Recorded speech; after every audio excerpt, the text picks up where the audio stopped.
मेरा अंत मत कीजिए, मेरा अंत मत कीजिए, मुझे क्षमा कर दीजिए। ये तो स्वभाव ही है असुरों का। भारी पड़े तो शीश पर चढ़कर केश पकड़ते हैं, अन्यथा चरणों में ही गिर जाते हैं।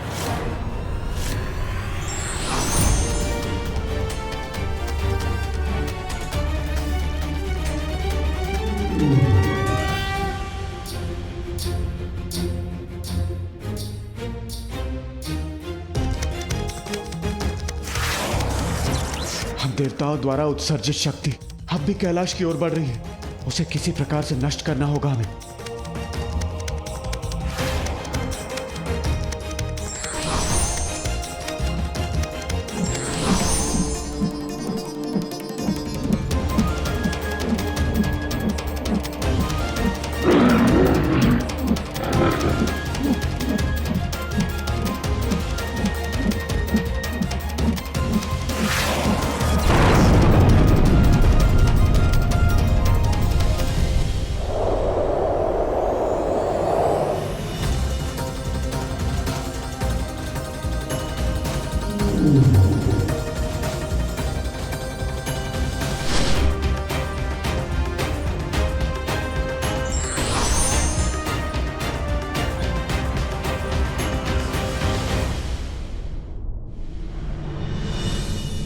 हे शिवपुत्र, मुझे क्षमा कर दीजिए, मेरा अंत मत कीजिए। तुम्हारा अंत करने के एक नहीं कई कारण है दंभासुर, स्मरण करो।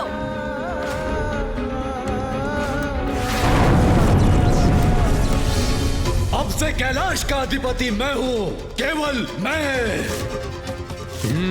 बिना मेरी अनुमति के कैलाश में कोई प्रवेश नहीं कर सकता। कैलाश असुरों का है। तुम्हारा अपराध अक्षम्य है दंभासुर। नहीं,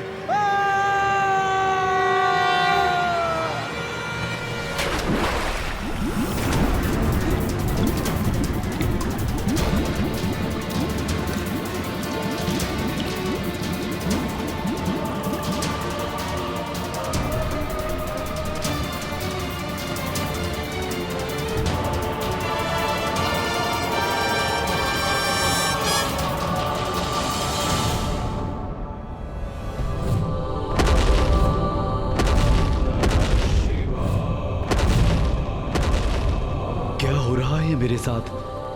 कैसी अद्भुत अनुभूति हो रही है।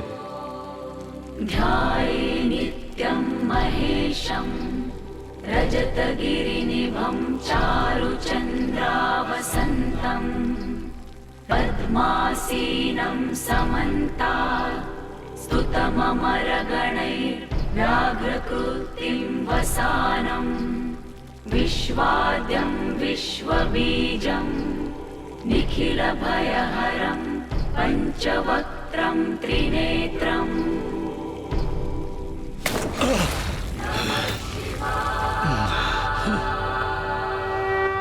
मुझे क्षमा कर दीजिए प्रभु, मुझे क्षमा कर दीजिए। मुझसे बहुत बड़ी भूल हो गई है, मुझे क्षमा कर दीजिए। किंतु मेरा तो सर्वत्र नष्ट हो गया प्रभु। मेरे पुत्र जो मेरा अहंकार थे, आपने उनका भी वध कर दिया। तुमने अपने पुत्रों और अपने अहंकार से कैलाश को हानि पहुंचाने का प्रयास किया और जिसके कारण इतने निर्दोष असुरों का अंत हुआ। और अब उसी अहंकार के कारण तुम्हारा भी अंत होगा दंभासुर। अब अपनी मृत्यु के लिए तत्पर हो जाओ। पुत्र गणेश, क्षमा कर दीजिए प्रभु, क्षमा कर दीजिए।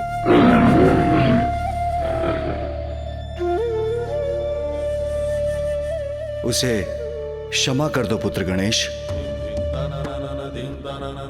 दंबासुर के पुत्रों के साथ तुमने उसके अहंकार का नाश किया। यदि तुम उसका वध कर दोगे तो इसे अपनी भूल का पश्चाताप करने का अवसर नहीं मिलेगा। उसे क्षमा कर दो पुत्र। हाँ प्रभु, मुझसे बहुत बड़ी भूल हो गई है, मुझे क्षमा कर दीजिए।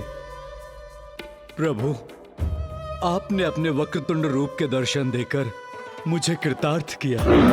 मेरे सारे विकार हर लिए हैं आपने। मेरे सबसे बड़े पाप अहंकार से मुझे मुक्ति दी। अब एक कृपा और कर दीजिए प्रभु। मेरे सारे अपराधों को क्षमा कर मुझे सन्मार्ग पर चलने का अवसर दीजिए।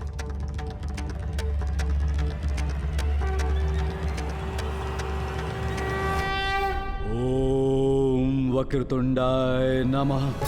वक्रतुंडावताराश्च देहानं ब्रह्मधारका। ओम वक्रतुंडाय नमः। वक्रतुंडावताराश्च देहानं ब्रह्मधारका। ओम वक्रतुंडाय नमः।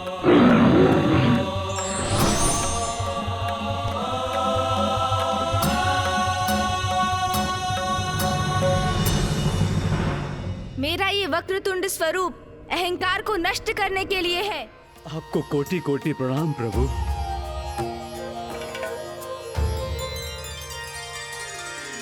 आज से मेरा ये वक्रतुंड स्वरूप अहंकार के दमन के प्रतीक के रूप में जाना जाएगा। अहंकार के दमन के प्रतीक के रूप में जाना जाएगा। अहंकार के दमन के प्रतीक के रूप में जाना जाएगा।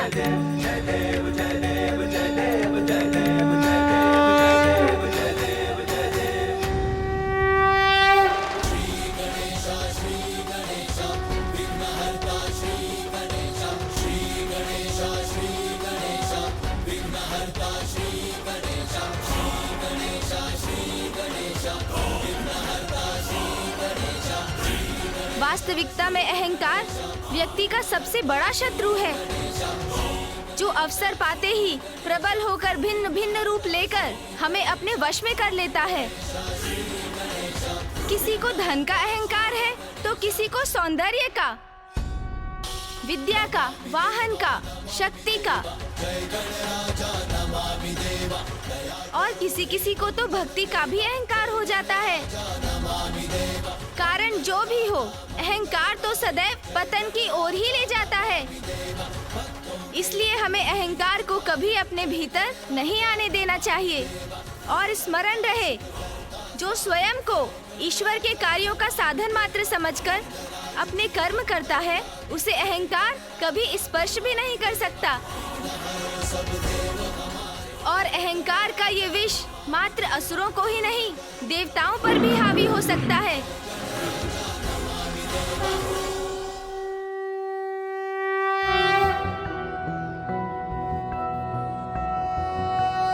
ओम वक्रतुंड महाकाय सूर्यकोटि समप्रभ निर्विघ्नं कुरु मे देव सर्वकार्येषु सर्वदा।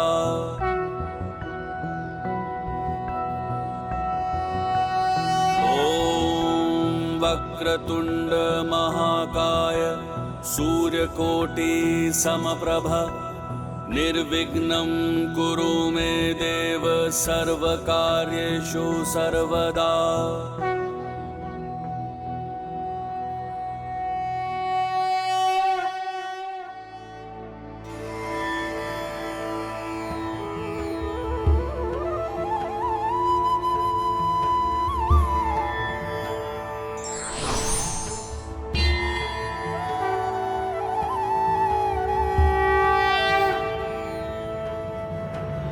माँ, पिताश्री, आपके आशीर्वाद और माँ महामाया के मार्गदर्शन के कारण ही मैं और भैया कैलाश को पुनः सुरक्षित करने में सफल हुए। हाँ पुत्र गणेश, पुत्र कार्तिकेय, मुझे तुम दोनों पर तनिक भी संदेह नहीं था, क्योंकि जो धर्म के सहायक बनकर सत्कर्म करते हैं, अधर्म उनके मार्ग में बाधा अवश्य बन सकता है, किंतु उन्हें रोक नहीं सकता। महादेव, देवी पार्वती, अब हमें आज्ञा दीजिए।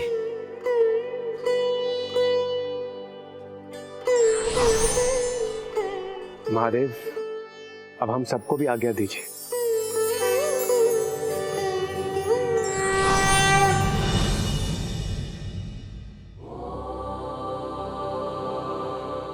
मेरा कैलाश, मेरा भवन, इतने समय से जिस सुख की मैं प्रतीक्षा कर रही थी, वो मुझे आज प्राप्त होगा।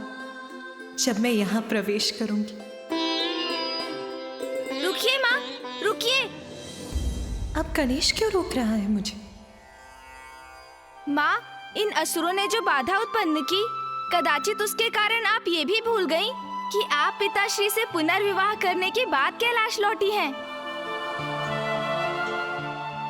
हाँ माँ, और नवविवाहिता तो विधि अनुसार ही गृह में प्रवेश कर सकती है ना। तो आप यहीं रुकिए माँ, तनिक प्रतीक्षा और कीजिए। भैया और मैं अभी आए।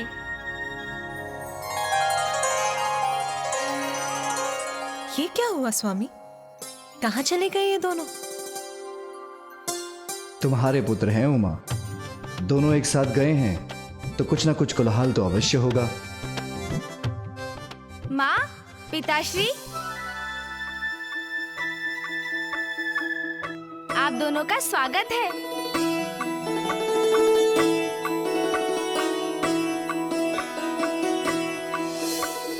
मेरे स्वागत में मेरे पुत्र और गण इतनी सुंदर व्यवस्था करेंगे, मैं तो इसकी कल्पना भी नहीं कर सकती थी।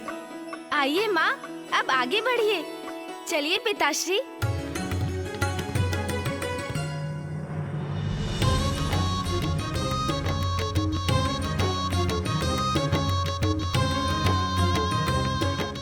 धनेदी, कालती तेदी, अब आप लोग महादेव और माता की आलती प्रालम तलिए।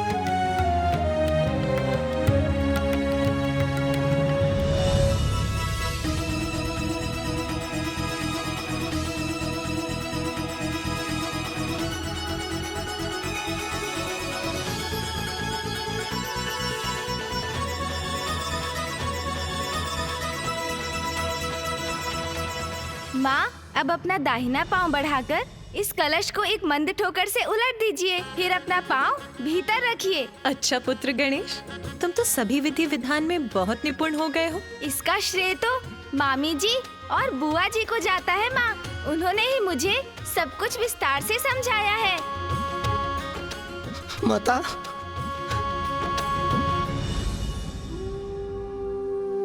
माता मुझे तमाम दल दीजिए माता। माता, मैं और अन्य दिन आते तो आदित्य प्रबंध चल रहे थे, किंतु ये अतुल माता इंतजार तब अतुला लेते हैं माता। मुझे तमाम दल दीजिए माता। कोई बात नहीं तोतला जी, इसमें आपका कोई दोष नहीं है, किंतु आपने जो कुछ भी किया मैं तो उसी से बहुत प्रसन्न हूँ।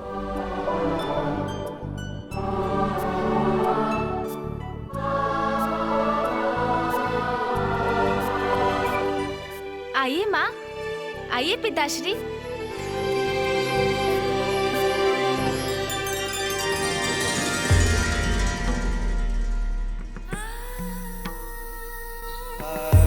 तुमसे रिक्त मेरे अपूर्ण जीवन को आज तुमने पुनः पूर्ण कर दिया उमा।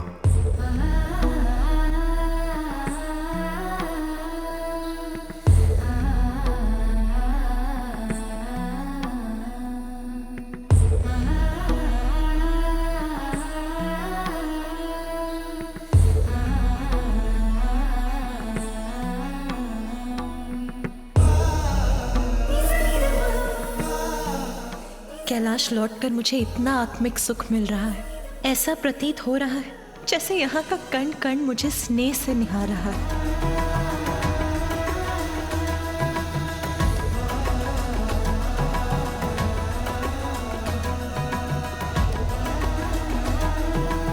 सर्वप्रथम मैं प्रभु की पूजा और अभिषेक करूंगी।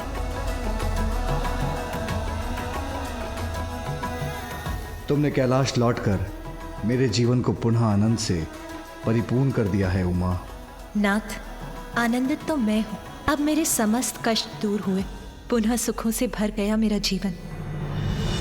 माँ के लौट आने से, हमारे संपूर्ण परिवार के कैलाश में एकत्रित होने से मेरा हृदय तृप्त हो गया। सत्य है, अंत भला तो सब भला।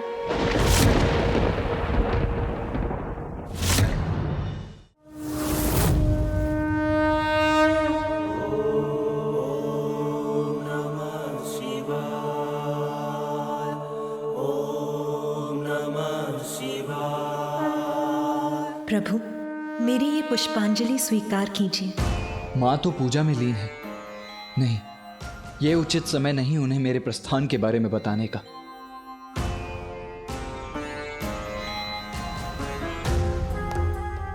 पूर्व में जब मां से कहा था तो वो क्रुद्ध हो गई थी।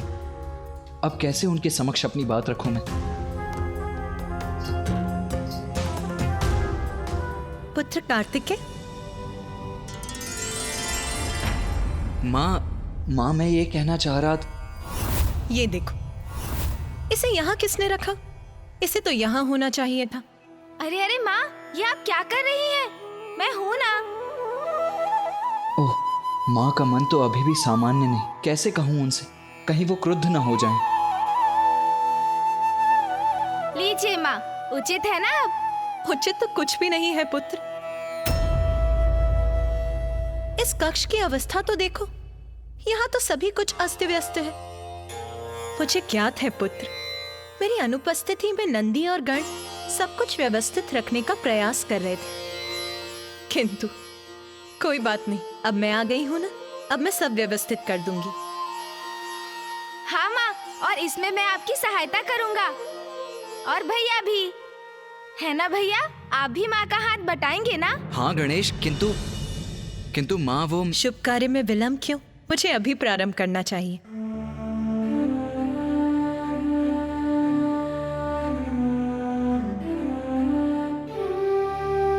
अरे हाँ पुत्र, तुम कुछ कह रहे थे ना? कहा पुत्र। माँ, मुझे अब प्रस्थान करना होगा।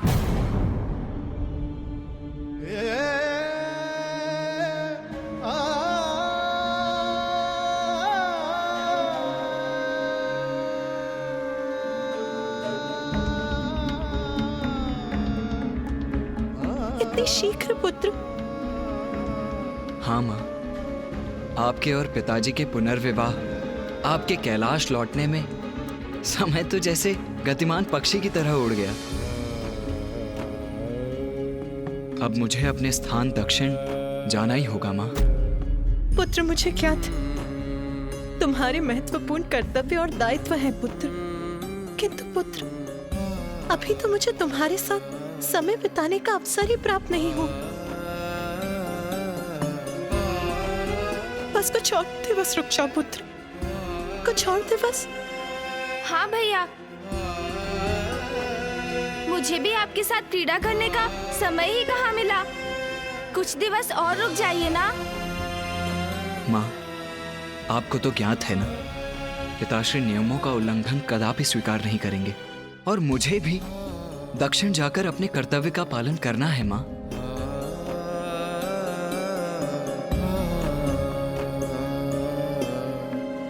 इसलिए मुझे अब जाने की अनुमति दीजिए माँ। प्रणाम माँ।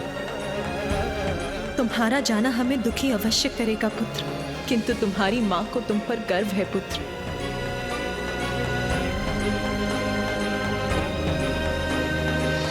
यदि ये अनिवार्य है तो मैं तुम्हें नहीं रोकूंगी पुत्र। जाओ पुत्र, सफलता सदा तुम्हारे साथ रहे पुत्र। धन्यवाद माँ।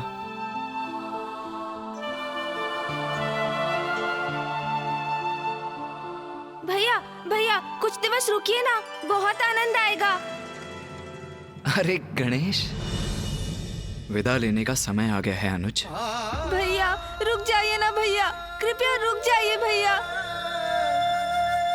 माँ हूं मैं, इसीलिए तुम्हारे प्रस्थान का सुनकर हृदय व्याकुल हो उठा, किंतु तुम्हारी कर्तव्य निष्ठा पर गर्व है मुझे पुत्र। अपना, माँ और पिताश्री का ध्यान रखना। भैया। पुत्र कार्तिकेय,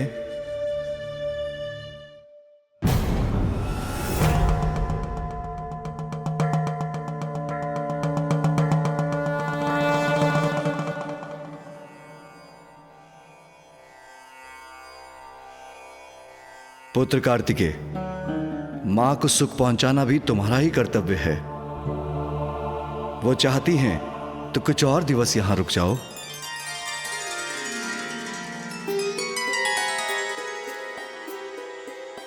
अवश्य पिताजी, जैसी आपकी आज्ञा।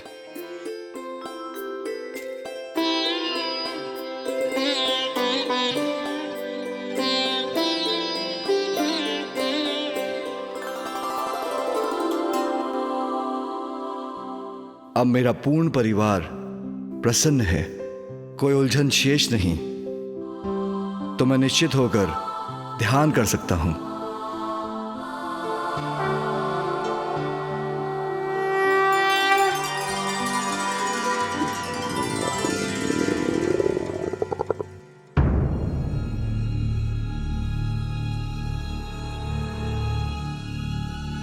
ये ध्वनि कहां से आ रही है?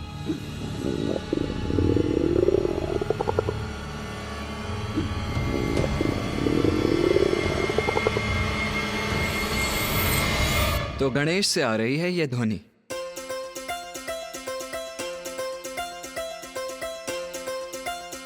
अरे ऐसे विस्मय से क्यों देख रहे हैं आप दोनों मुझे? वो माँ, इतने दिनों से मेरा कुछ पोषण नहीं हुआ ना, उदर में कुछ नहीं गया, इसीलिए मेरा ये उदर इतनी तीव्र प्रतिक्रिया दे रहा है।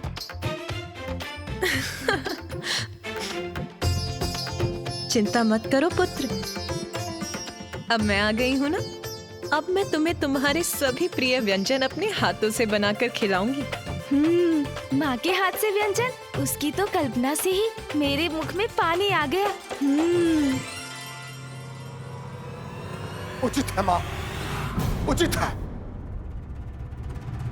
सर्वथा उचित है।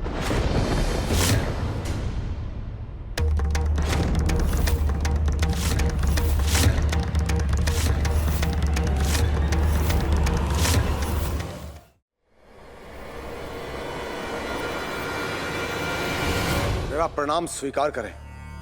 प्रणाम ऋषिवर अंगीरस। प्रणाम ऋषिवर। प्रणाम ऋषिवर। माँ का हृदय अपनी संतानों में भेदभाव नहीं करता जगत जननी।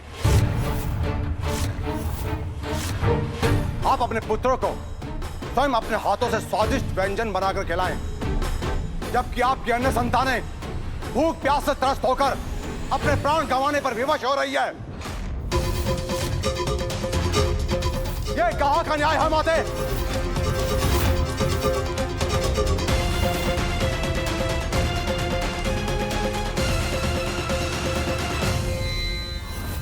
ऋषि अंगीरस, ये आप क्या कह रहे हैं? उचित ही तो कह रहा हूं माता। जब भगवान ही भक्त की गुहार ना सुने तो विवश होकर भक्त को भगवान के निकट आना ही पड़ता है। ऋषि अंगीरस, आप जो कह रहे हैं मैं समझ नहीं पा रही।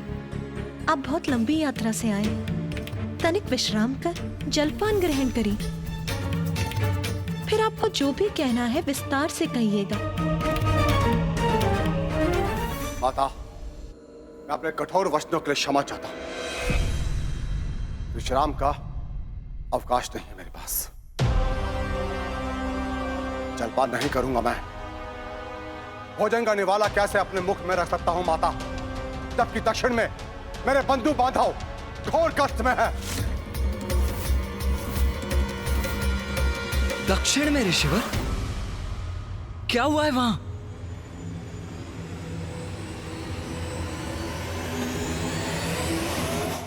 रक्षा कीजिए, रक्षा कीजिए, कोई हमारी रक्षा कीजिए। हम मृत्यु को प्राप्त। इतनी व्यथा, ऐसा रुदन, क्या कारण है इसका?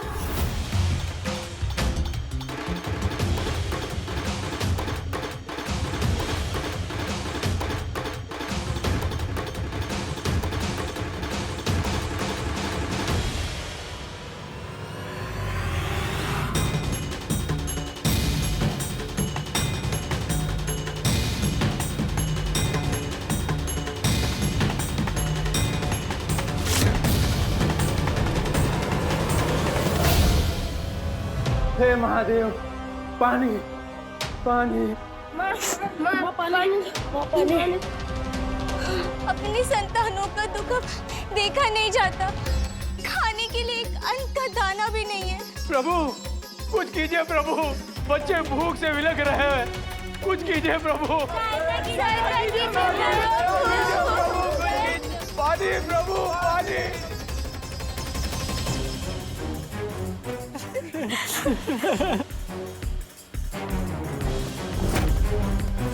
महादेव, हम दुखियारों पर दया करो महादेव।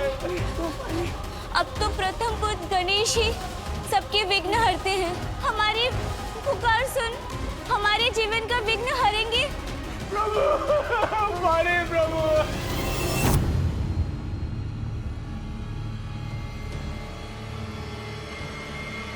वहाँ तो भीषण अकाल पड़ा है। अकाल?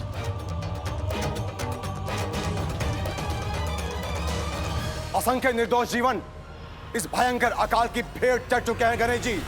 और जो शेष रह गए हैं उन्हीं के लिए मैं यहां पर आया हूं। महादेव ने मां गंगा को अपनी जटाओं से मुक्त किया था। अब तो वही एक आस है कि वो मेरी गुहार सुन ले और पुनः मां गंगा को अकाल से पीड़ित धरती पर प्रभावित होने की अनुमति दे। कदाचित ये उचित समाधान नहीं है ऋषिवर। माँ गंगा के प्रचंड वेग से तो और विनाश हो सकता है। गणेश, वर्षा करवाने का दायित्व तो देवराज इंद्र का है ना? तो तुम उन्हें ही बुलाकर क्यों नहीं पूछ लेते कि वो वहां वर्षा क्यों नहीं करवा रहे हैं? हाँ पुत्र गणेश, यही उचित रहेगा। ऋषिवर, आप निश्चिंत रहिए। मैं इस समस्या का समाधान शीघ्र ढूंढूंगा।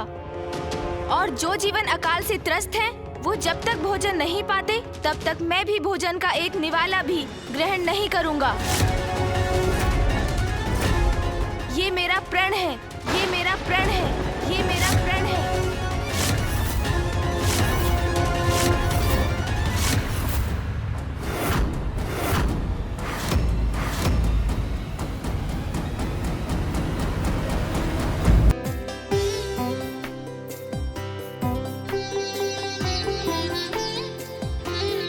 स्वामी,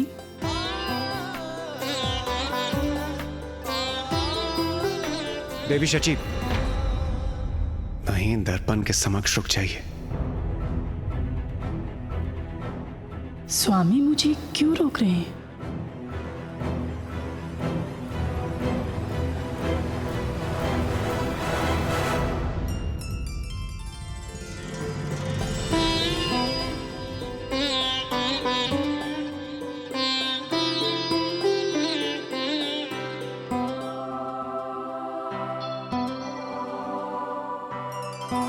कितना समय बीत गया है ना आपके इस अनुपम सौंदर्य को निहारे। अब कहीं जाकर मुझे अवकाश प्राप्त हुआ है। स्वामी, मुझे इस सुख का आनंद लेने दीजिए प्रिय। अति सुंदर। स्वामी, आपने तो मुझे महादेव और देवी पार्वती के विवाह पर देखा था ना?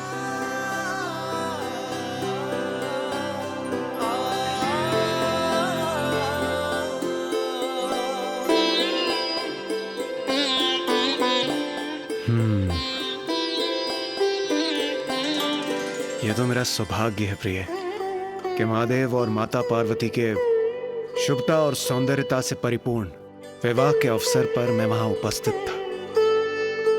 किंतु वर पक्ष के सदस्य होने कारण मेरे इतने सारे दायित्व थे कि मेरा ध्यान बस उन्हीं में था। ये क्या कह रहे हैं आप स्वामी? देवराज के दायित्व तो व्यक्तिगत दायित्वों से कहीं ऊपर है। देवराज के पद के दायित्वों का इतना भार है मुझ पर कि कभी कभी मैं सोचता हूँ स्वयं के लिए मेरे पास तनिक भी समय नहीं है। एक दायित्व पूर्ण होता नहीं कि दूसरा दायित्व प्रारंभ हो जाता है। सोचता हूँ क्या देवराज का पद मैंने इसीलिए स्वीकार किया था? स्वामी, ऊंचे पद के उत्तरदायित्व भी बड़े होते हैं। ये तो आपका सौभाग्य है कि आप देवराज के इस पद पर आसीन हैं। देवी शची, बस कीजिए।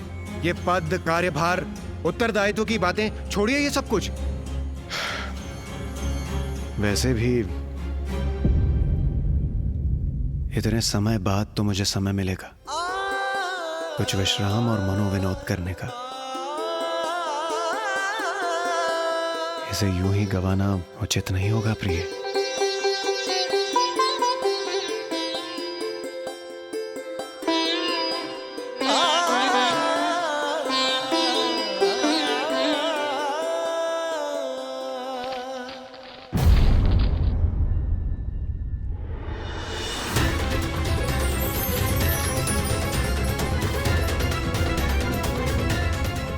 ये क्या है?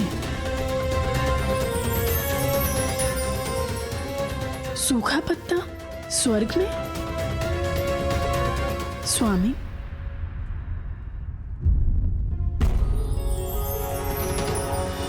अवश्य किसी का संदेश है इस पर। अभी देखता हूं।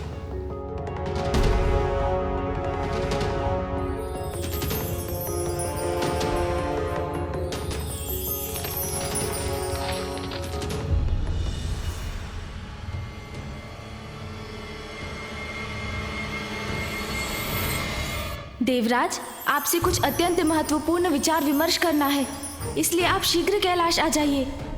गणेश।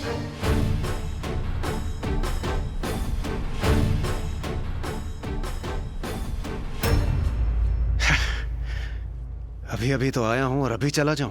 स्वामी,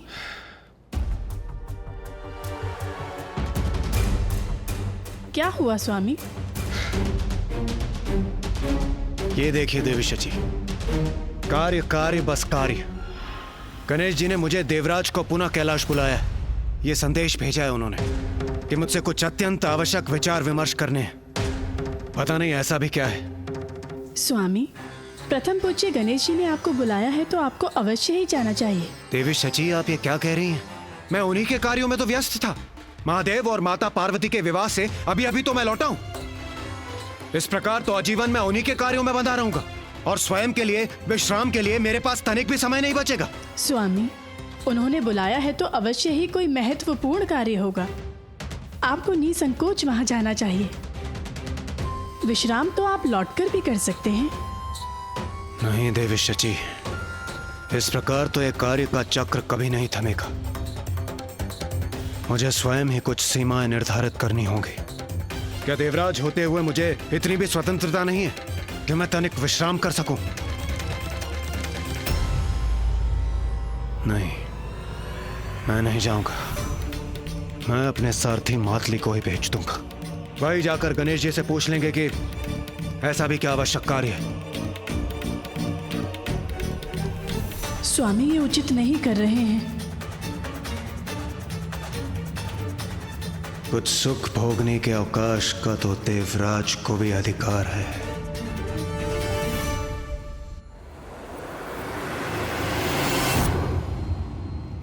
प्रणाम प्रथम पूज्य गणेश जी। प्रणाम कुमार कार्तिकेय। मैं देवराज इंद्र का सारथी मातली हूं। उन्हीं के आदेश अनुसार आपके समक्ष उपस्थित हुआ हूं। आप अकेले आए हैं? देवराज स्वयं नहीं आए? जी नहीं, वो बहुत थके हुए थे। उन्हीं के आदेश के अनुसार मैं आपके पास आया हूं। मैं आपका संदेश उन तक पहुंचा दूंगा। थके हुए थे, ये कारण है उनके नहीं आने का? मातली जी, देवराज को मेरा संदेश दीजिए कि मैं उनसे अभी मिलने का इच्छुक हूँ। प्रथम पूज्य होने के नाते ये मेरा आदेश है। अवश्य प्रभु। ये कैसा अनुचित आचरण किया देवराज ने?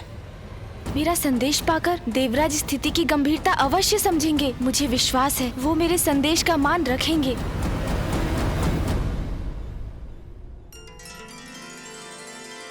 आहा, अद्भुत। आज तो आपके हाथों से परोसा भोजन भी अत्यंत स्वादिष्ट प्रतीत होता है। स्वामी,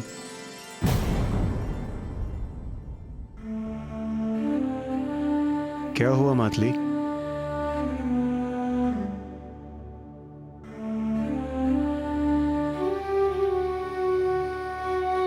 देवराज को मेरा संदेश दीजिए कि मैं उनसे अभी मिलने का इच्छुक हूँ। प्रथम पूज्य होने के नाते ये मेरा आदेश है। स्वामी को गणेश जी के आदेश की अवहेलना नहीं करनी चाहिए।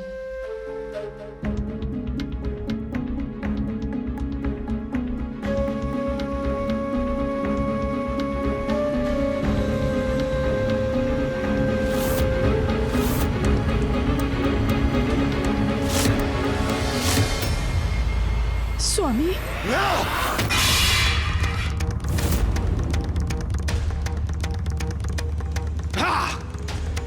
देवराज इंद्र हूं मैं। तो क्या सभी के दिए आदेशों को स्वीकार करने का निरादर चाहूंगा? कदापि नहीं। शांत हो जाइए स्वामी। शांत नहीं होऊंगा मैं। आज ही महादेव से भेंट करूंगा मैं और इस विषय में बात करूंगा उनसे। रुक जाइए स्वामी, स्वयं को शांत कीजिए। इस बात को बढ़ाने का कोई लाभ नहीं। बात तो अब बढ़कर रहेगी देवी शची। देवराज इंद्र हूं मैं। कोई अन्य देवता मुझे आदेश दे, ये मुझे कदापि स्वीकार नहीं। स्वामी, मात्र माता पार्वती और भोलेनाथ का पुत्र होने कारण हम उन्हें वो पद प्रदान कर दे जिस पद की योग्यता प्रमाणित करने के लिए उन्होंने अब तक कुछ भी नहीं किया। आपका अभिमान मेरे पुत्र के अपमान का कारण नहीं बन सकता। स्वामी का इतनी क्रोधित अवस्था में जाना उचित नहीं, किंतु उनको रोकना भी तो संभव नहीं है। किंतु पिताश्री, देवराज ने अपने सारथी मातली को मेरे पास भेज दिया। हाँ पिताश्री, देवराज का ये व्यवहार सर्वथा अनुचित है।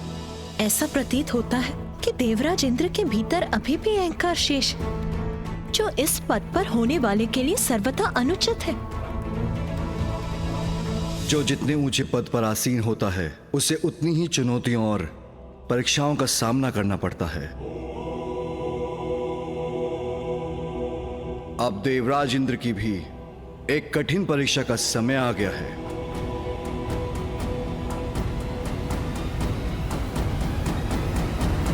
देवराज की परीक्षा?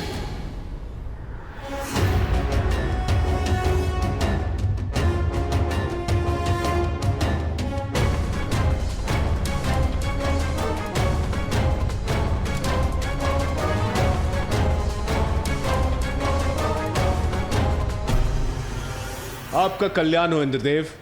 मैं तो आपसे ही भेंट करने आ रहा था।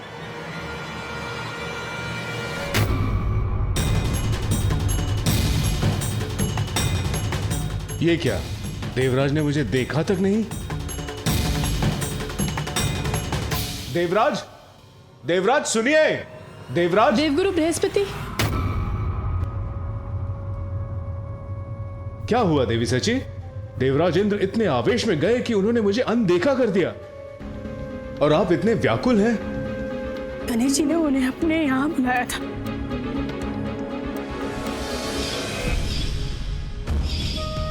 क्या देवराज होते हुए मुझे इतनी भी स्वतंत्रता नहीं है कि मैं तनिक विश्राम कर सकूं? नहीं, मैं नहीं जाऊंगा। मैं अपने सारथी मातली को ही भेज दूंगा। देवराज को मेरा संदेश दीजिए कि मैं उनसे अभी मिलने का इच्छुक हूँ। प्रथम पूज्य होने के नाते ये मेरा आदेश है। उसके बाद ये सब हो गया। मैं आपसे विनती करती हूँ देवगुरु बृहस्पति, आप स्वामी के साथ कैलाश चले जाइए। कहीं वो क्रोध में आकर कोई भूल न कर बैठे। मैं आपसे विनती करती हूँ देवगुरु, कृपया कर आप उनके साथ चले जाइए। उचित है देवी।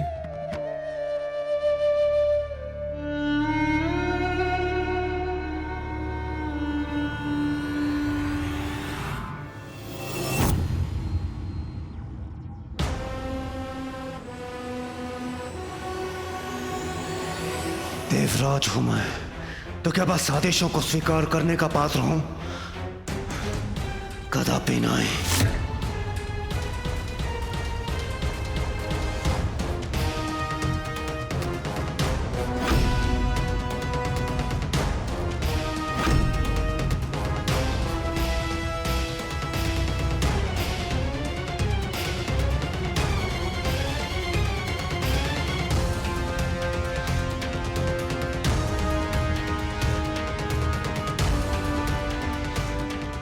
रुक जाइए देवराज इंद्र, रुक जाइए।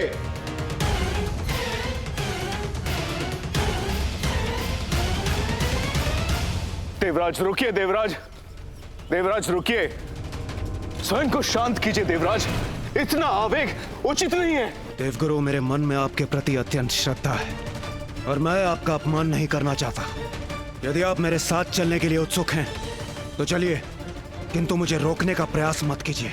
और आप वहां होंगे तो मेरे और महादेव के बीच होने वाले निर्णायक संवाद, उसके आप साक्षी होंगे।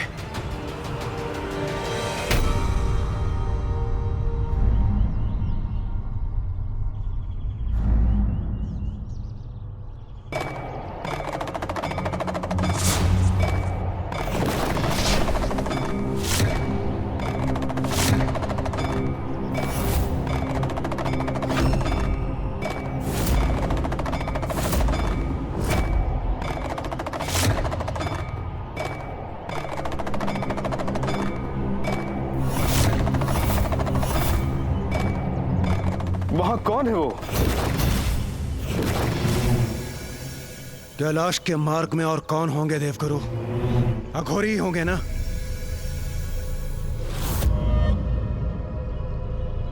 ए अघोरी, देवराज हूं मैं, हटो मेरे मार्ग से।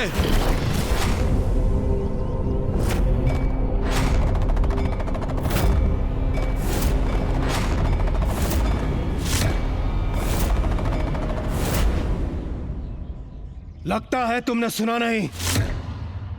शांत हो जाइए इंद्रदेव, मुझे बात करने दीजिए। समझाइए इस दुष्ट अघोरी को, बताइए इसे कौन हूं मैं।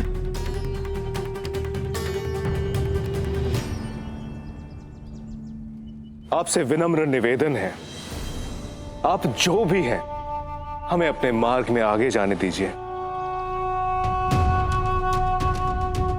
ये आप इससे निवेदन क्यों कर रहे हैं देवगुरु?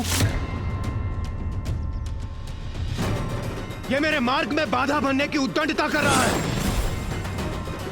ए अघोरी, तुम जानते नहीं हो मैं कौन हूं। प्रतीत होता है तुमने मेरा परिचय ठीक से सुना नहीं। इंद्र हूं मैं, देवराज इंद्र। हट जाओ मेरे मार्ग से, अन्यथा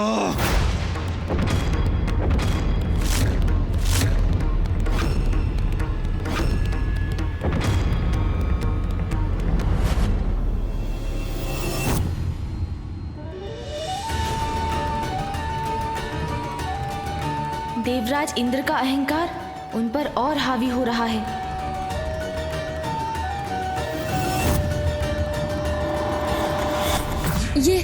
ये क्या कर रहे हैं देवराज स्वामी? इसका क्या परिणाम होगा? अहंकार का विष तो उसी को डसता है देवी, जिसमें वो वास करता है। ये क्या कर रहे हैं इंद्रदेव? उन्हें भान भी नहीं कि वो इतने अहंकार भरे स्वर में किसका अपमान कर रहे हैं।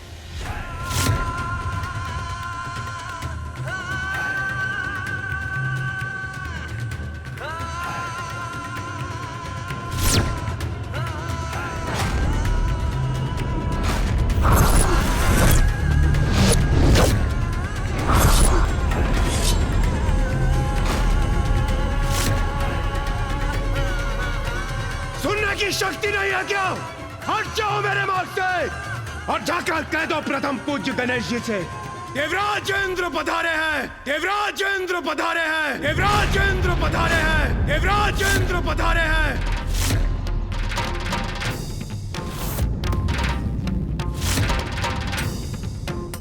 देवराज की ये अहंकार जनित उद्दंडता उचित नहीं। अहंकार व्यक्ति में ऐसा बुद्धि भ्रम उत्पन्न करता है कि वो अपने तक में ही सीमित हो जाता है और फिर उसमें किसी को भी पहचानने का सामर्थ्य नहीं रहता। देवराज स्वयं अपने पतन को निमंत्रण दे रहे हैं। तुम मेरे आदेश का उल्लंघन करने की धृष्टता कर रहे हो गौरी। तुम्हें मेरा देवराज इंद्र का आदेश सुनाई नहीं दिया? हट जाओ मेरे मार्ग से। शांत हो जाइए इंद्रदेव। कदाचित इनका स्वास्थ्य बिगड़ा हो या उनके तन पर ऐसा कोई घाव हो जिसके कारण वो विवश हो रहे हैं। इसीलिए हमें क्रोध से नहीं, सहानुभूति का व्यवहार करना चाहिए। यदि स्वास्थ्य ठीक नहीं है या फिर कोई घाव है तो किसी वैद्य के पास जाना चाहिए। यहाँ मार्ग पर बाधा बनकर क्या ये स्वस्थ हो जाएंगे? इंद्रदेव, ये कैलाश का मार्ग है।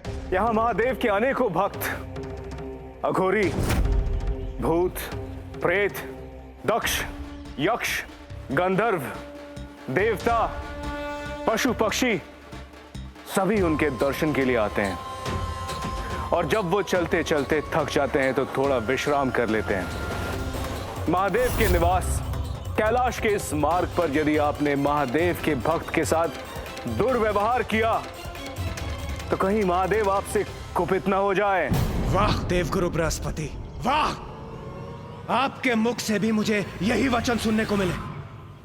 महादेव का भक्त, महादेव के नियम, महादेव क्रोधित हो जाएंगे, महादेव महादेव महादेव महादेव, ये सुन सुनकर थक चुका हूं मैं।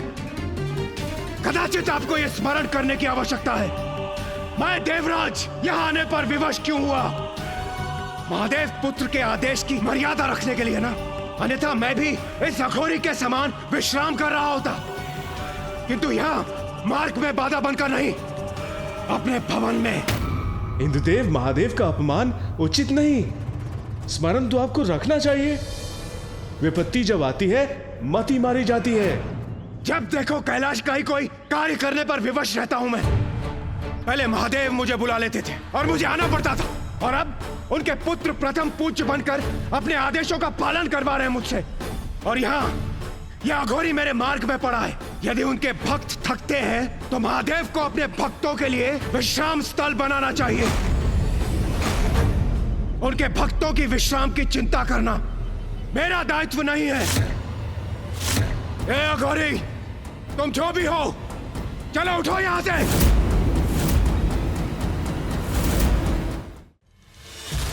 इंद्रदेव का तो जैसे स्वयं पर कोई नियंत्रण ही नहीं है।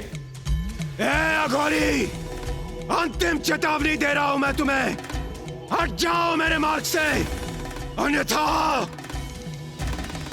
इंद्रदेव रुक जाइए और कुछ मत कहिए। क्रोध में हैं आप, और क्रोध में कहे वचन सदा अनिष्ट करते हैं। देवगुरु, मुझे रोकने के स्थान पर आप स्वयं अपने पैर से ठोकर मारकर इस दुष्ट को मेरे मार्ग से क्यों नहीं हटाते? इंद्रदेव, ये कैलाश का मार्ग है और यहाँ कुछ भी अकारण नहीं होता। यदि वो अघोरी यहाँ है तो उसके यहाँ होने का अवश्य कोई कारण होगा। वो अपने स्थान से नहीं हट रहे हैं तो रहने दीजिए। कैलाश जाने का तो एक अन्य मार्ग भी है, हम उसी पीछे के मार्ग से चले जाते हैं। आइए चलिए। देवगुरु, जो चौर्य कर्म करते हैं, अपराधी होते हैं, वो पीछे के मार्ग से जाते हैं, देवराज इंद्र नहीं। और आप मुझे मार्ग परिवर्तन करने का सुझाव दे रहे हैं, वो भी इस तुच्छ अघोरी के लिए।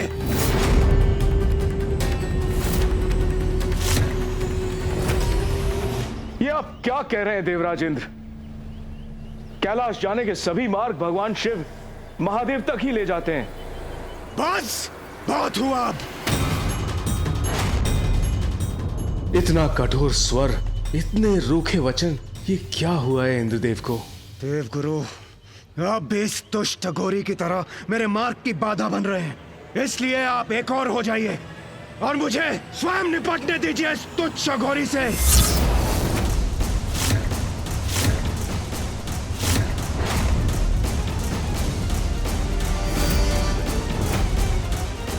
आप क्या करने जा रहे हैं देवराज? देवराज हूं मैं, और मुझे मेरे आदेशों का पालन करवाना आता है।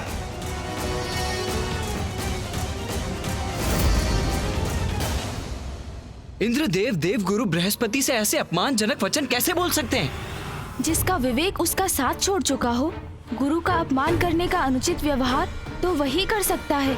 जब अहंकार किसी पर छाता है तो वो सम्मान और अपमान का भेद भूल जाता है। ये इंद्रदेव नहीं, उनके अहंकार का स्वर है। सुनने की शक्ति से रिक्त हो या फिर बहुत बड़े अहंकारी हो।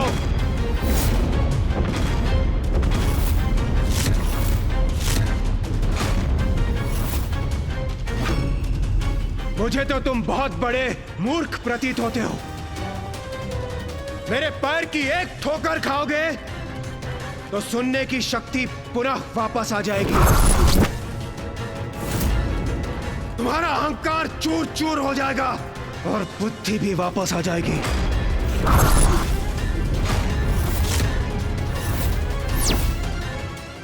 कहीं देवराज जो कह रहे हैं वो कर ही न दे। इंद्रदेव पिताजी को दुत्कारने का दुस्साहस कर रहे हैं। इतनी प्रभावी है तुम्हारी ठोकर तो स्वयं को ठोकर दे लो। कदाचित तुम्हारी मूर्खता का अंत हो जाएगा। तुम्हारी ठोकर से तुम्हारा कुछ भला हो जाए। ऐसे वचन नहीं, ये कोई साधारण अघोरी नहीं है।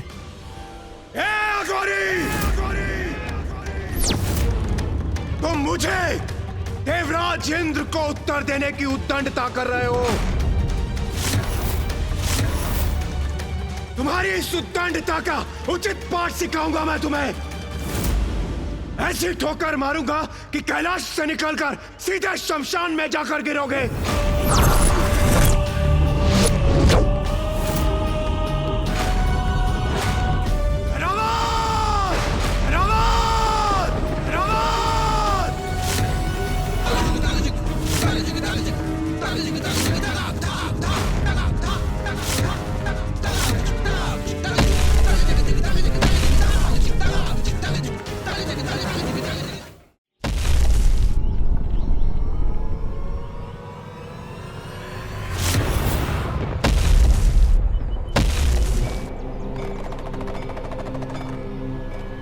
देवराज, आप ये क्या करने जा रहे हैं?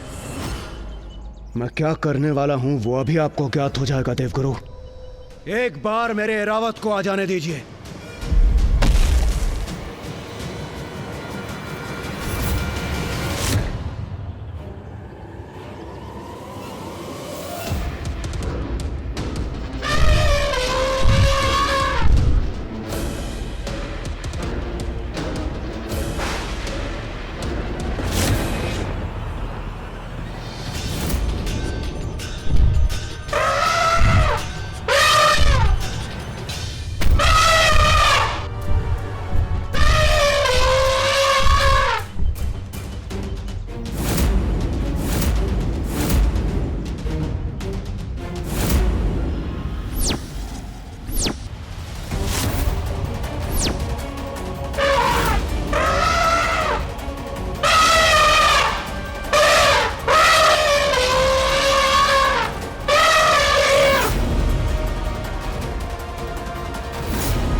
ये इंद्रदेव को क्या हुआ नाथ?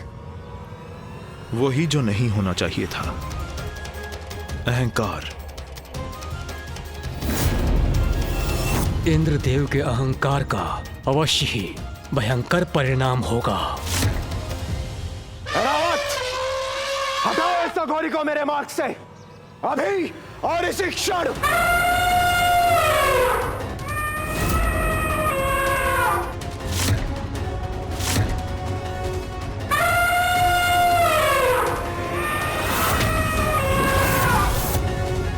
तो इसलिए ऐरावत का आवाहन किया था इंद्रदेव ने।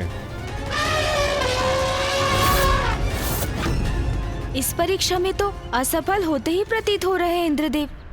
ऐरावत, कुछ लो या ठोकर मारो, किंतु हटाओ इस अघोरी को मेरे मार्ग से, यह मेरा आदेश है।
जिसके हृदय में प्रभु प्रेम है वो अहंकार से परे है, क्रूरता से परे है।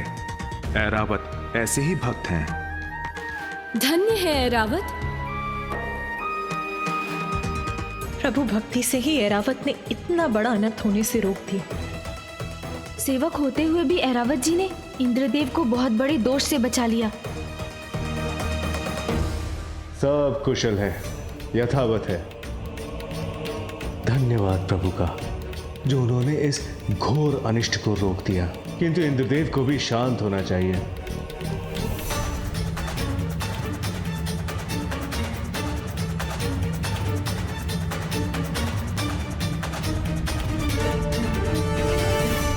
ये रावत मेरे आदेश की अवहेलना कैसे कर रहा है?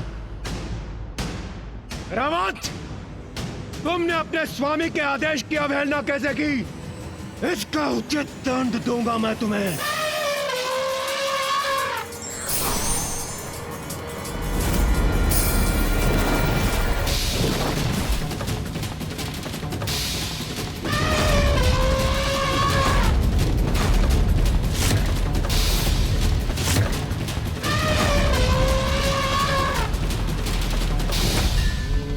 निर्बल और निर्दोष जीव जंतुओं पर आघात अत्याचार होता है, और अत्याचार शक्ति का नहीं, दुर्बलता और व्यक्ति के अंतर की रिक्तता का परिचय देता है।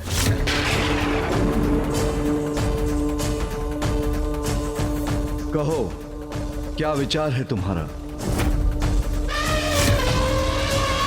ओ, तो अत्याचार पर प्रवचन देने के लिए तुम्हारी जीवा ने कष्ट कर ही दिया। वैसे तो तुम उचित ही कह रहे हो।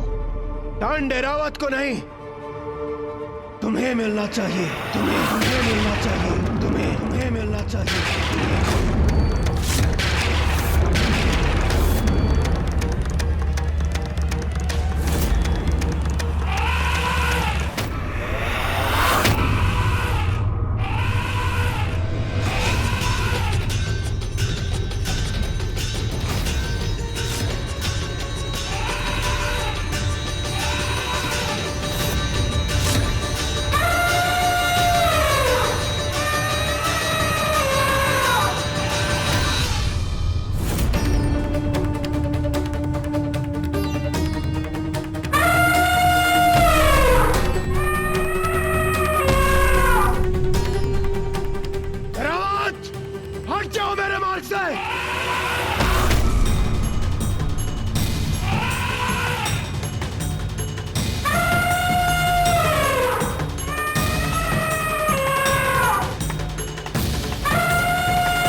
मुझे रोकने की शक्ति कहां से आ गई सगोरी में?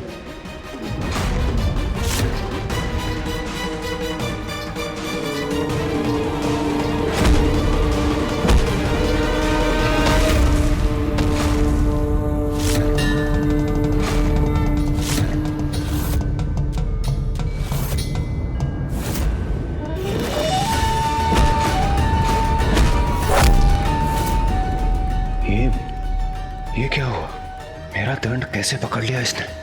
मुझे पीछे हटने पर विवश कैसे कर दिया? असंभव।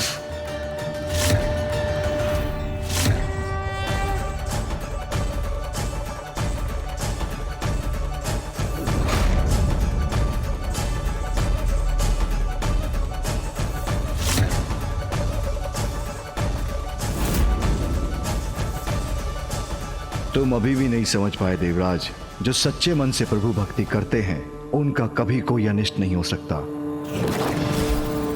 ऐसा प्रचंड और भव्य व्यक्तित्व कौन है ये अघोरी?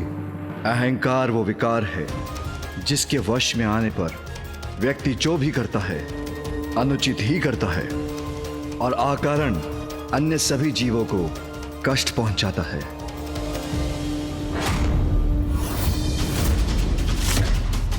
देवराज इंद्र हूं मैं, प्रवचन कदापि नहीं सुनूंगा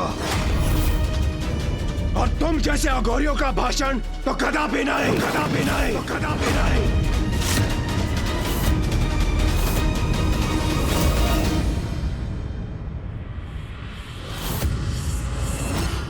अब तो ये अपने आसन से उठ गए हैं। आइए हम भी जरा हटकर आगे चलते हैं।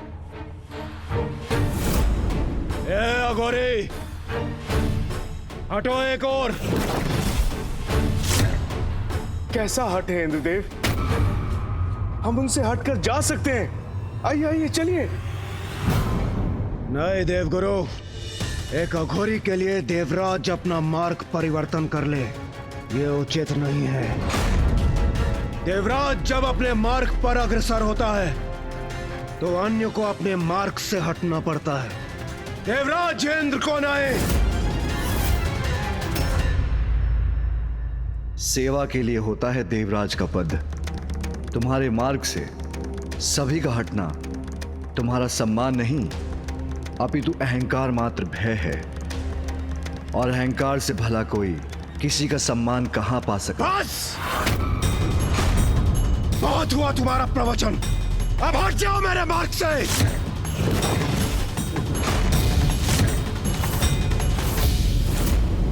तुम्हें देखकर तो ये इच्छा हो रही है कि अपने मुष्टि प्रहार से मैं तुम्हारे इस गर्व भरे मुख पर वार करूं और हटा दूं तुम्हें अपने मार्ग से।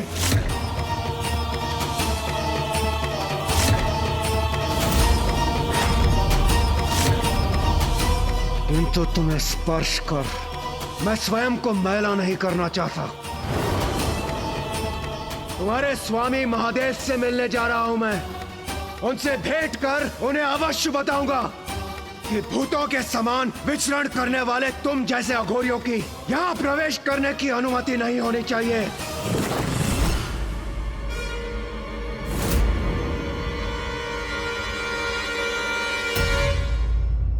तुम्हें तो धक्के मार मार कर वहीं भेज देना चाहिए जो तुम्हारा स्थान है।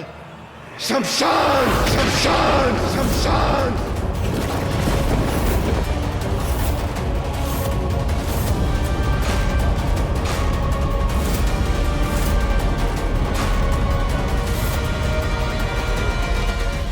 इन दिव्य पुरुष को ये कैसे शब्द बोल रहे हैं इंद्रदेव? कदाचित महादेव को तुम्हें ही कुछ समय के लिए शमशान भेज देना चाहिए, वही तुम्हारे अहंकार की चिता जलेगी। बस, बस! अब तुम्हारे दुर्वचन नहीं सहूंगा मैं।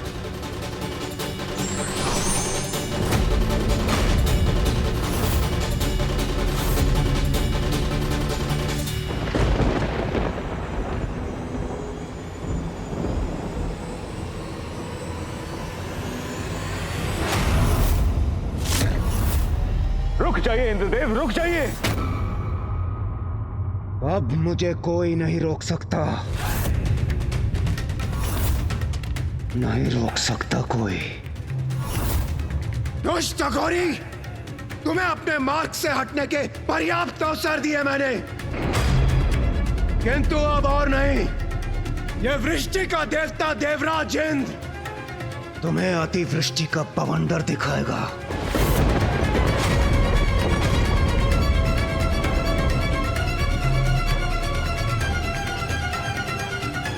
इंद्रदेव कदाचित अपना अंतिम अवसर भी गंवाने जा रहे हैं।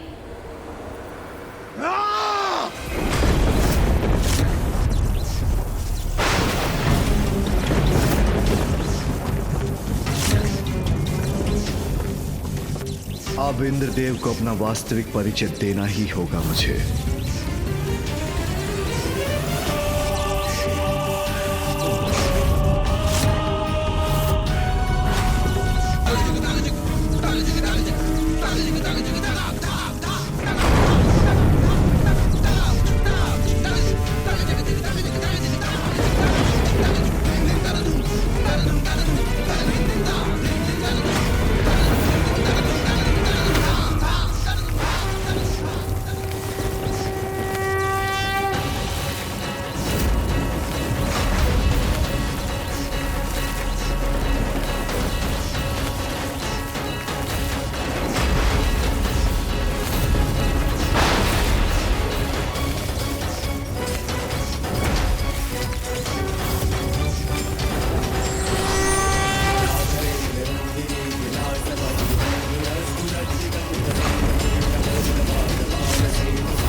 ये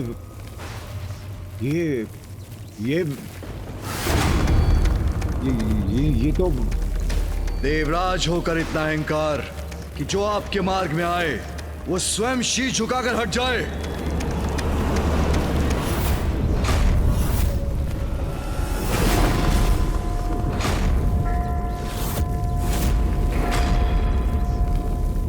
देवराज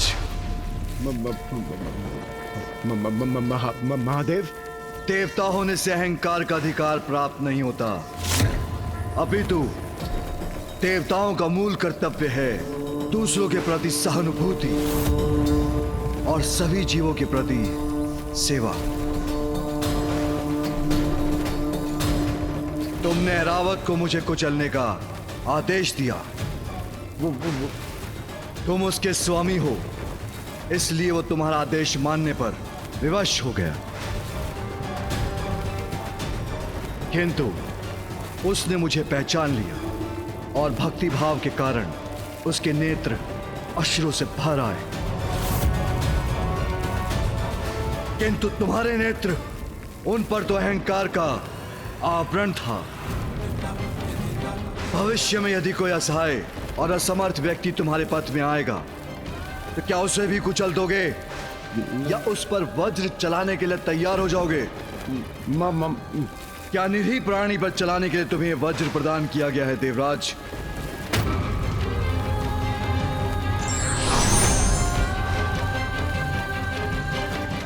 नहीं, तुम्हारे जैसे अहंकारी का देवराज के पद पर स्थापित होना उचित नहीं।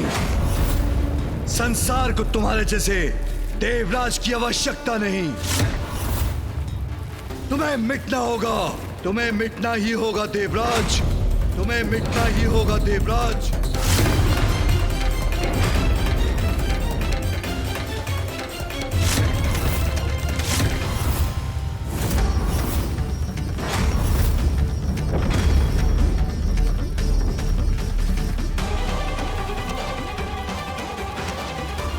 ये कैसा अनर्थ होने जा रहा है? महादेव क्षमा, महादेव क्षमा।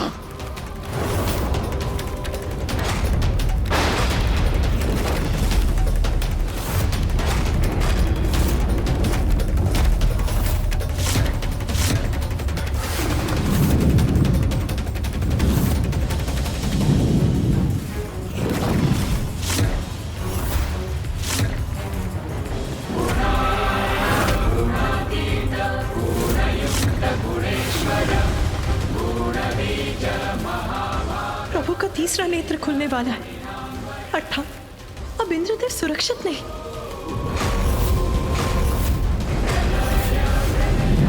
इंद्रदेव ने कैसे संकट को निमंत्रण दे डाला?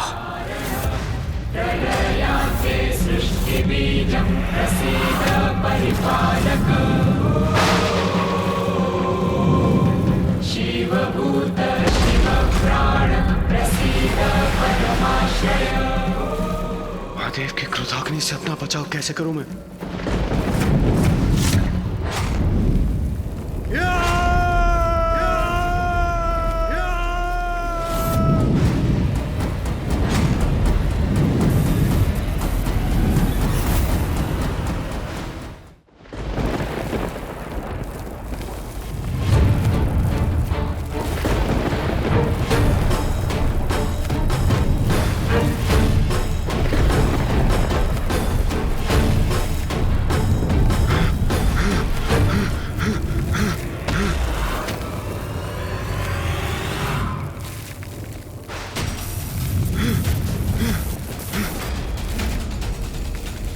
कदाचित इसी बात का भय था।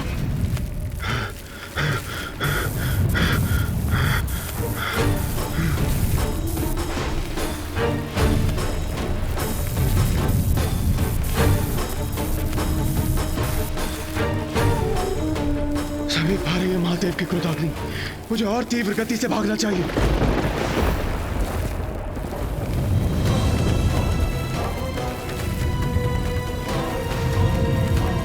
अहंकार में मैं ये क्या कर बैठा? अब तो प्रथम पूज्य विघ्नहर्ता गणेश जी मेरी रक्षा कर सकते हैं। प्रथम पूज्य गणेश जी मेरी रक्षा कीजिए, मुझे महादेव के क्रोध से बचा लीजिए।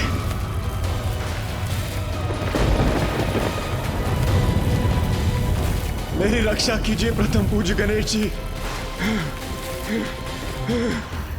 पिताश्री को शांत कराइए माँ। अहंकार के लिए क्या इंद्रदेव को इतना बड़ा दंड देना उचित है? हाँ माता। माता पार्वती, कुमार कार्तिकेय, गणेश जी, मेरी रक्षा कीजिए, रक्षा कीजिए मेरी। इसका अनुमान तो मुझे भी नहीं था पुत्र कि प्रभु इतने क्रोधित हो जाएंगे, किंतु उनके द्वारा दोषियों को दंड देने में मैं हस्तक्षेप नहीं कर सकती। भैया, फिर तो हमें ही कुछ करना होगा। पिताश्री को शांत करने का प्रयत्न कर, उनसे इस क्रोधाग्नि को लौटाने का आग्रह करना होगा। उचित कह रहे हो तुम।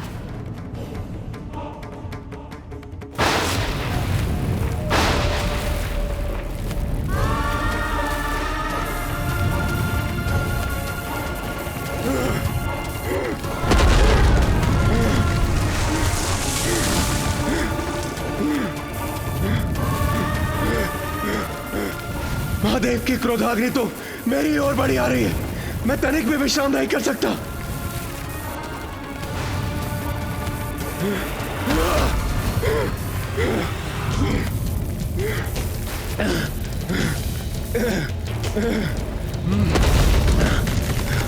अब कदाचित मेरी रक्षा संभव नहीं।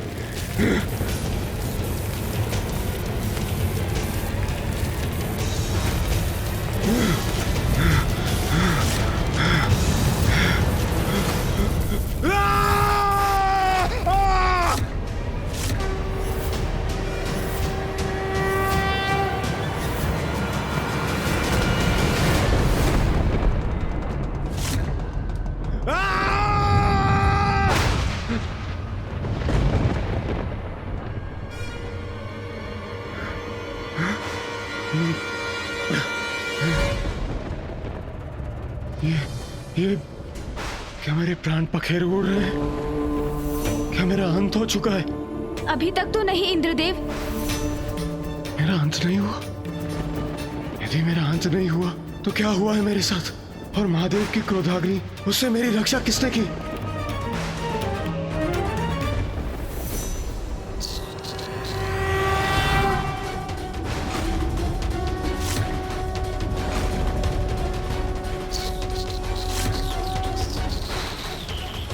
तो गणेश जी ने मेरी गुहार सुन मेरी रक्षा की है। अब ज्ञात नहीं क्या होने वाला है।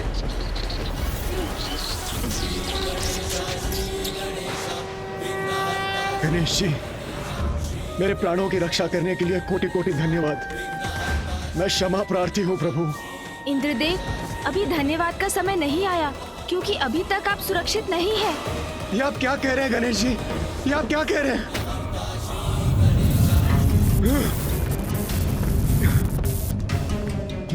ये क्रोधाग्नि तो अभी भी मेरा पीछा कर रही है।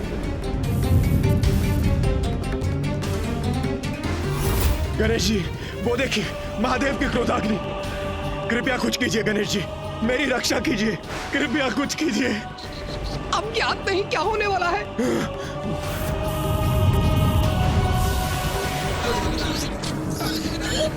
ये प्रभु, कहीं महादेव की क्रोधाग्नि मुझे ही ना भस्म कर दे। मेरी रक्षा कीजिए प्रभु, रक्षा कीजिए। गणेश जी मेरी रक्षा कीजिए, कुछ कीजिए प्रभु, प्रभु कुछ कीजिए। धैर्य रखिए देवराज, यथासंभव जो हुआ वो मैं करूंगा ही। प्रभु, ये पिताश्री की क्रोधाग्नि को तो बस वो ही रोक सकते हैं।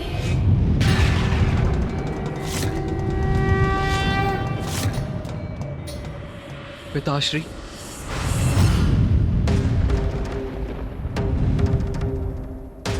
उचित यही होगा कार्तिकेय कि तुम इसी क्षण यहां से चले जाओ।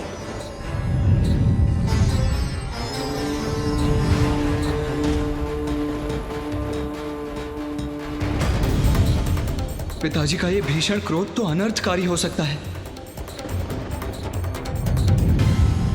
शांत हो जाइए पिताश्री, कृपा कीजिए, मेरी गुहार स्वीकार कीजिए पिताश्री।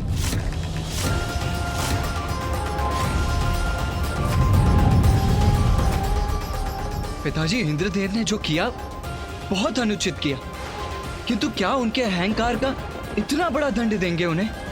पुत्र कार्तिकेय, जिन असुरों के साथ हम युद्ध करते हैं उनका प्रमुख अपराध है उनका अहंकार, किंतु कदाचित उससे एक बहुत बड़ी हानि भी होने लगी है।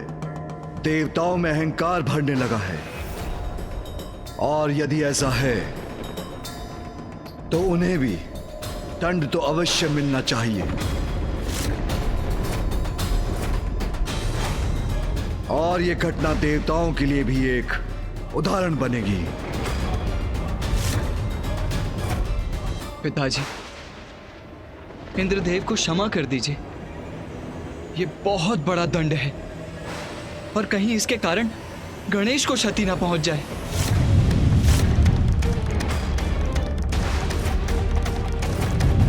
पिताजी तो शांत ही नहीं हो रहे हैं।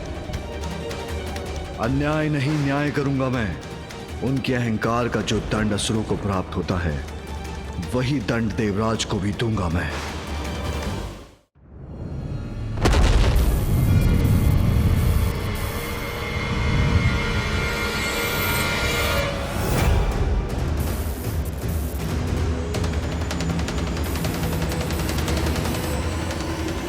आज तो अंत निश्चित है। इस प्रकार तो मूषक जी पर आरूढ़ होकर हम पिताश्री की क्रोधाग्नि को पीछे नहीं छोड़ सकेंगे। मुझे इंद्रदेव को अधिक से अधिक समय तक सुरक्षित रखने का कोई और उपाय करना होगा। प्रभु बताइए आप। महादेव की क्रोधाग्नि तो अभी भी मेरा पीछा कर रही है। पिताश्री के तीसरे नेत्र से उत्पन्न हुई अग्नि को तो समस्त संसार में कोई नहीं रोक सकता देवराज। मैं केवल आपको अधिक से अधिक समय तक सुरक्षित रखने का प्रयास ही कर सकता हूँ देवराज। तो क्या मेरी रक्षा असंभव है?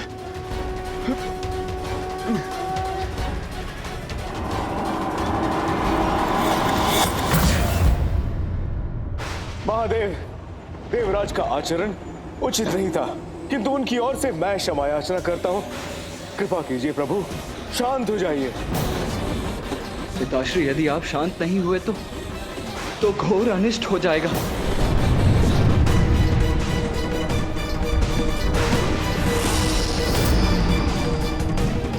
प्रकृति आपकी क्रोधाग्नि से प्रभावित हो रही है पिताश्री।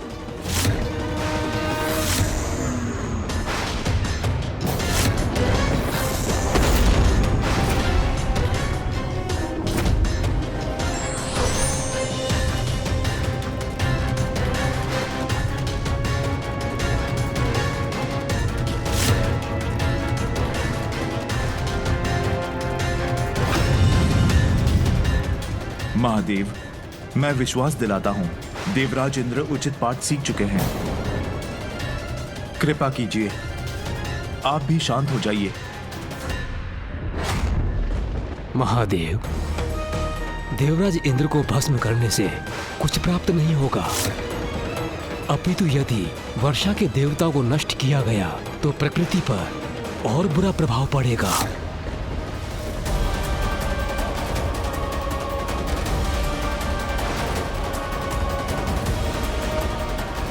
क्या करूं मैं?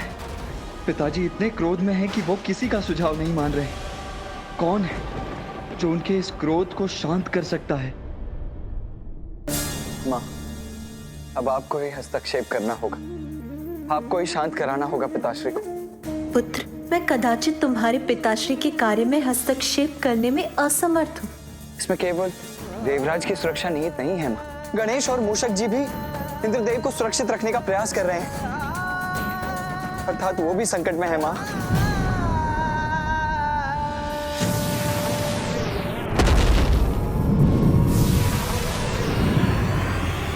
यदि इंद्रदेव को कुछ हुआ तो समस्त संसार पर अनिष्ट की छाया पड़ जाएगी। आपके और पिताजी के निर्देश पर ब्रह्मदेव द्वारा जिस सृष्टि का सृजन हुआ उसके नित्य नव सृजन में इंद्रदेव का भी महत्वपूर्ण योगदान है माँ। यदि उन्हें कुछ हुआ तो सृष्टि का सृजन चक्र भी नष्ट हो जाएगा माँ। इंद्रदेव अष्ट दिक्पाल के अध्यक्ष हैं। यदि उन्हें कुछ हुआ तो सर्वनाशी परिणाम होंगे माँ। माँ, जिसके संकेत तो अभी से दिखाई देने लगे।